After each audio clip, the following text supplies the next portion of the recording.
ఇప్పుడు ఇప్పుడు జగన్మోహన్ రెడ్డితో ఆ రాష్ట్రంతో మనకేంటమ్మా?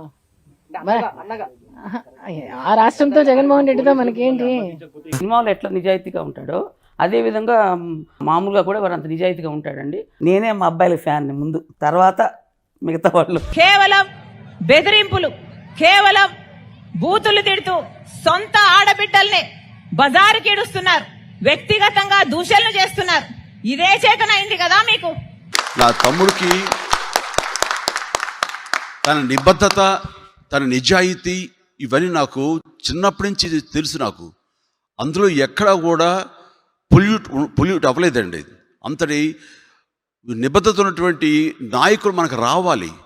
వాళ్ళు ఏ పక్షాన ఉంటారు, ఎటు ఉంటారు, ఎలా ఉంటారు అనేది భవిష్యత్తులో ప్రజలు నిర్ణయిస్తారు. బట్ అలాంటి వాడు రావాలనే నా ఆకాంక్ష. దానికి డెఫినెట్గా నా సపోర్ట్ ఉంటుంది. తను ఎమర్జ్ అవుతాడు, ఫ్యూచర్లో బెస్ట్ నాయకుడు అవుతాడు. ఏమో ఏలే అవకాశం ప్రజలు తనకి ఇస్తారేమో నేను భావిస్తాను. అలాంటి రోజు రావాలని కూడా కోరుకుంటున్నాను. ఇప్పుడు షర్మిల వాళ్ళ నాన్నకు పుట్టలేదు అంటే ఎవరి గురించి మాట్లాడుతున్నారు? It is really bad. ఎవరి గురించి మాట్లాడుతున్నారు అండి? అది తెలిసి కూడా కొడుకు ఏం చేస్తున్నాడు? కొడుకే కాదు కదా, ఒక లీడర్ కూడా కదా. ఆయనకు ఒక రెస్పాన్సిబిలిటీ అంటూ ఉండదా?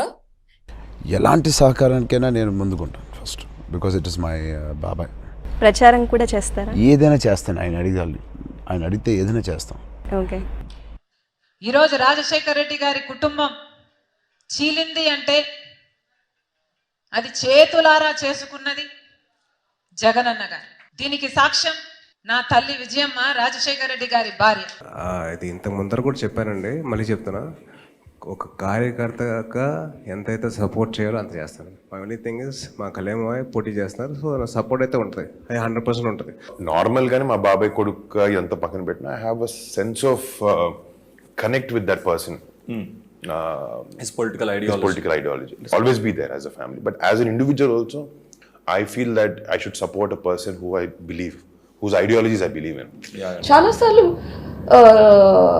క్రిమినల్ కేసెస్ లో మనం వింటూ ఉంటాము, టీవీలలో చూస్తుంటాం, హంతకులు మన మధ్యనే ఉంటారు, but we don't realize it. This was one of those things. We did not even realize that.